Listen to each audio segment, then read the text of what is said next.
let's talk about how to select your toothbrush.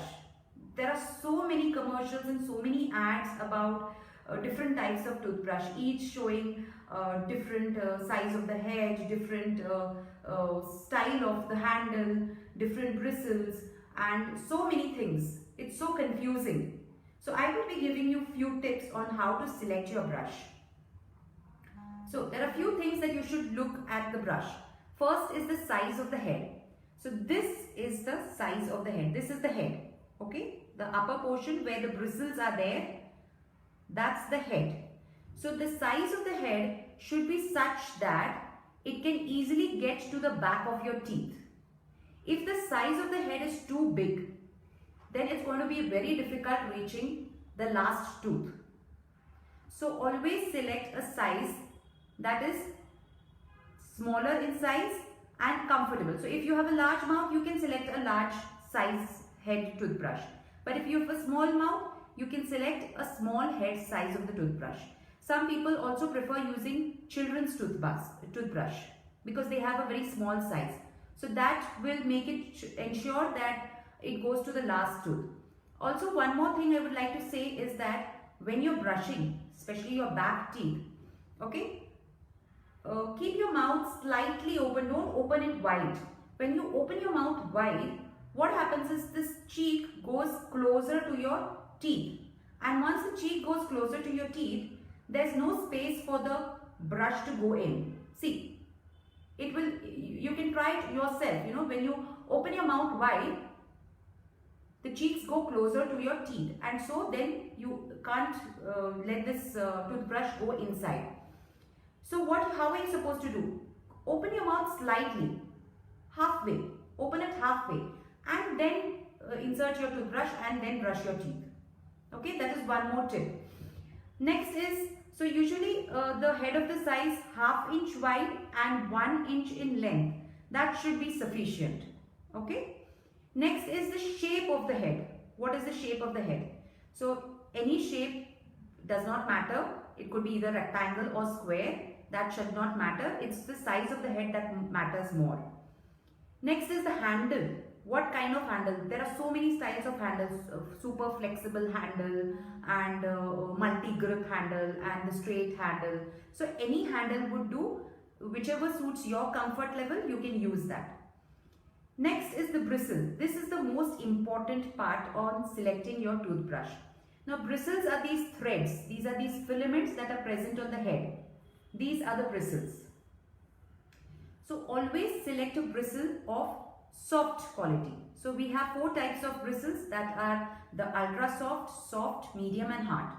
So always select a soft bristles toothbrush because this is effective in removing plaque, plus it is very gentle on your gums as well. When we are brushing our teeth, we have to take care of our gums also. We do not want to injure the gums. So the soft bristles will be gentle on your gums. There are the ultra soft toothbrushes also, but we recommend them only when gum surgeries have been performed. And that is also just for some temporary, just for few days. It's just for temporary use. So ultra soft is only when some gum surgeries have been performed. So always use a soft bristle toothbrush. Hard bristle toothbrush is going to again wear out your teeth. So we do not recommend the hard bristle toothbrush. Also, one more thing I forgot to tell you about brushing is, when you're brushing, don't apply too much of force.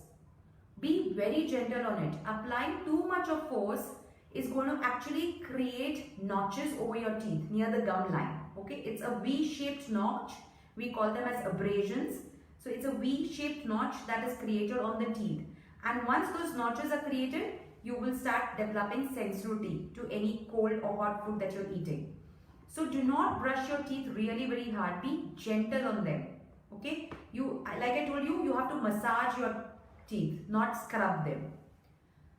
So this is how you select your toothbrush. I would also like to talk on electric toothbrushes. These are toothbrushes where the bristles actually automatically start vibrating once it is switched on. They are power backup brushes. So these bristles, they actually vibrate. So it's either back and forth or in a circular motion, oscillatory motion. So at one go, the bristles may go in clockwise direction, the other go, it will go anti-clockwise. So these brushes are much more effective in plaque removal than our manual toothbrushes.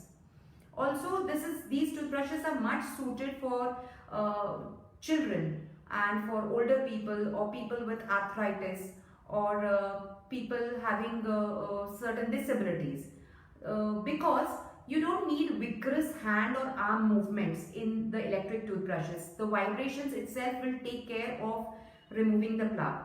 So older people, children, they find it very difficult to move their hands. So electric toothbrushes are much suited in them. Next, let's go to when should you change the toothbrush. People have been using their toothbrush months and months and months together. So that's not the case. You have to change your toothbrush every 3 months or as soon as these bristles fray away. That means the bristles turn in all other directions.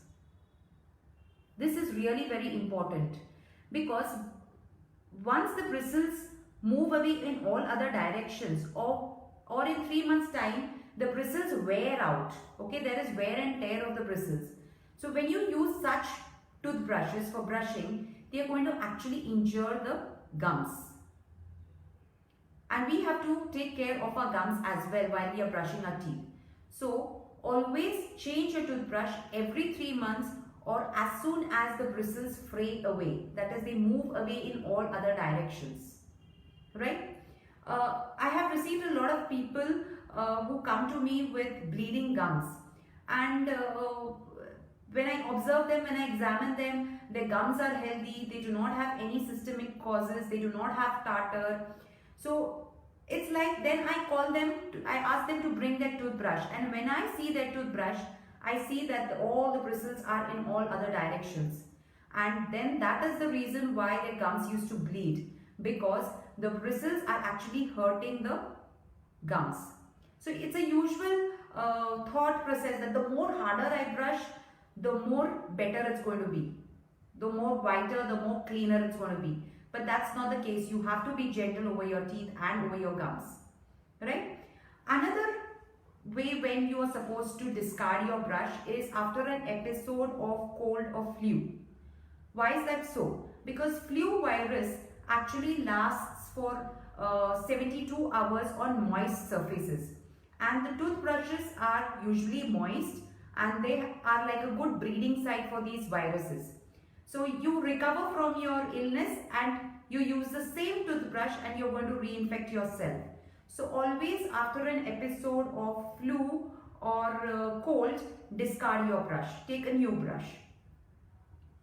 Next is, how should you be storing the toothbrush? This is absolutely important because I've seen people storing it the wrong way, and I somehow feel like going and telling them, please store your toothbrush properly. So never keep your toothbrushes in the bathroom near the toilet.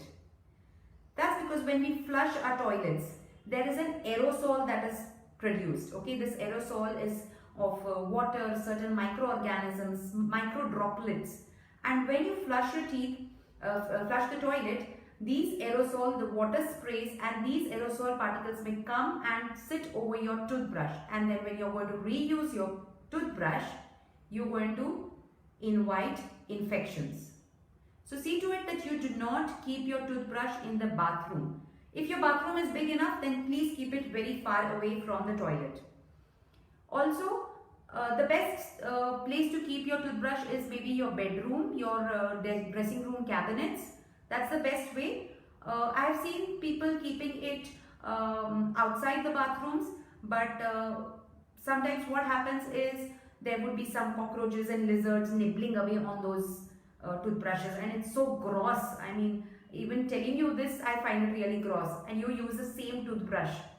It's bad. I mean, you're going to invite all kinds of infections. So see to it that you place it somewhere where you do not have cockroaches and lizards. Always keep the toothbrush upright. Do not keep it lying down. Always keep it upright. So what happens is when you wash your toothbrush, all the water will dribble away, it will come down, and you will allow it to air dry. Let it air dry. Okay, like I told you, if it is kept moist, microorganisms are going to breed over them. Okay, and we do not want that. So for the same reason, don't put a cap over it. There are certain toothbrushes which come with a cover over it. Don't put a cover over it. Putting a cover over it is not going to allow it to air dry. It will remain moist. And just like I told you, when it is moist, microorganisms love moist surfaces. They will come and colonize over there. So always allow it to air dry. Do not put any covers over it.